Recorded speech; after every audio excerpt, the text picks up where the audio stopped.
இங்க லீலான்ற பொண்ணோட அப்பா பயங்கர குடிகாரரா இருக்காரு.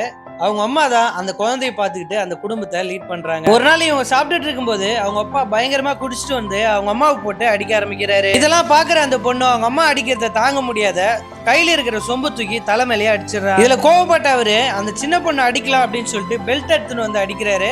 அவங்க அம்மா தடுக்க போனதுனால அவங்க ரெண்டு பேருமே சேர்த்து போட்டு அடிக்கிறாரு. இப்படி அடி வாங்கினதுல அவங்க அம்மாக்கு பயங்கரமா காய்ச்சல் வருது.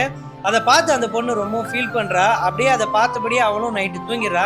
காலையில எழுந்து பார்த்தா அவங்க அம்மா இறந்து கிடக்குறாங்க. அவங்க அம்மா இறந்த மறுநாளே அந்த பொண்ணோட அப்பா ஒரு பொம்பளையும் ரெண்டு குழந்தைங்களையும் கூட்டிட்டு வீட்டுக்கு வராரு. அந்த அம்மா என்னன்னா, இந்த குழந்தைக்கு சோறு கூட போடாத, இந்த குழந்தைய மட்டும் பட்டினி போட்டு அவங்க பசங்களுக்கு மட்டும் சாப்பாடு கொடுக்குறாங்க. ஒரு நாள் இந்த பொண்ணு ஸ்கூல் முடிச்சுட்டு ஈவினிங் வீட்டுக்கு வரா. அப்ப இவங்க ரெண்டு பேரும் பேசிட்டு இருக்காங்க.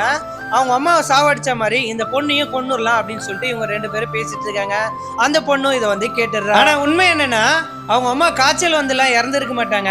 இவங்க ரெண்டு பேரும் பிளான் பண்ணி தான் அந்த பொண்ணு அம்மாவை சாகடிச்சிருப்பாங்க. பொண்ணும் அம்மாவை கொண்டவங்களை சும்மா விடக்கூடாது அப்படின்ற கோவத்துல அவங்கள பழிவாங்க முடிவு பண்றா. ஒரு குடத்துல இருக்கிற தண்ணிய காம்பஸால குத்தி அந்த தண்ணியை தரையில லீக் ஆக வச்சிடறா. அதுக்கப்புறம் ஒரு ஒயரை எடுத்து கரகரன்னு கடிச்சு தண்ணியில ஒயர் படுற மாதிரி வச்சிடறா. அந்த ஒயரோட சுவிட்சையும் ஆன் பண்ணி விட்டு ரெண்டு பேருமே ஷாக் அடிச்சு அதே இடத்துல இறந்து போயிடுறாங்க.